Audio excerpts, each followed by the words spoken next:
ಖಾಸಗಿ ವಲಯಕ್ಕೆ ಸಮಾನಾಂತರವಾಗಿ ಗುಣಮಟ್ಟದ ಶಿಕ್ಷಣ ನೀಡಲು ಸರ್ಕಾರಿ ಶಾಲೆಗಳು ಮತ್ತು ಕಾಲೇಜುಗಳಿಗೆ ಒಂದು ಬಾರಿಯ ಮೂಲಸೌಕರ್ಯ ಅನುದಾನ ಒದಗಿಸುವಂತೆ ಮುಖ್ಯಮಂತ್ರಿ ಡಿಕೆ ಶಿವಕುಮಾರ್ ಮನವಿ ಮಾಡಿದ್ದಾರೆ. ಪ್ರಧಾನಿ ನರೇಂದ್ರ ಮೋದಿ ಅವರ ಅಧ್ಯಕ್ಷತೆಯಲ್ಲಿ ಇಂದು ನಡೆದ ನೀತಿ ಆಯೋಗದ ಆಡಳಿತ ಮಂಡಳಿಯ 11ನೇ ಸಭೆಯಲ್ಲಿ ಮುಖ್ಯಮಂತ್ರಿ ಅವರು ವಿಕಸಿತ ಭಾರತ 2027ಕ್ಕೆ ಸಮಗ್ರ ಮಾನವ ಅಭಿವೃದ್ಧಿ ಕುರಿತ ತಮ್ಮ ಅಭಿಪ್ರಾಯಗಳನ್ನು ಹಂಚಿಕೊಂಡಿದ್ದಾರೆ.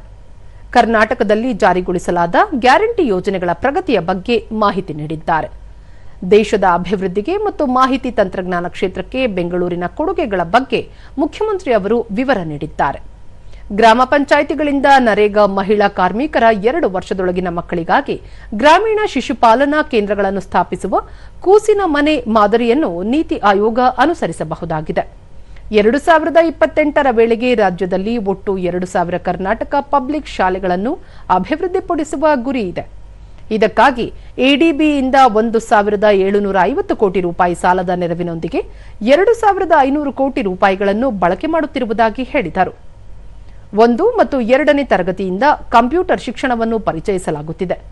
6ನೇ ತರಗತಿಯಿಂದ ವಿದ್ಯಾರ್ಥಿಗಳು ತಮ್ಮ ಕೌಶಲ್ಯಗಳನ್ನು ಆಯ್ಕೆ ಮಾಡಿಕೊಳ್ಳಲು ಪ್ರೋತ್ಸಾಹಿಸಲಾಗುತ್ತಿದೆ.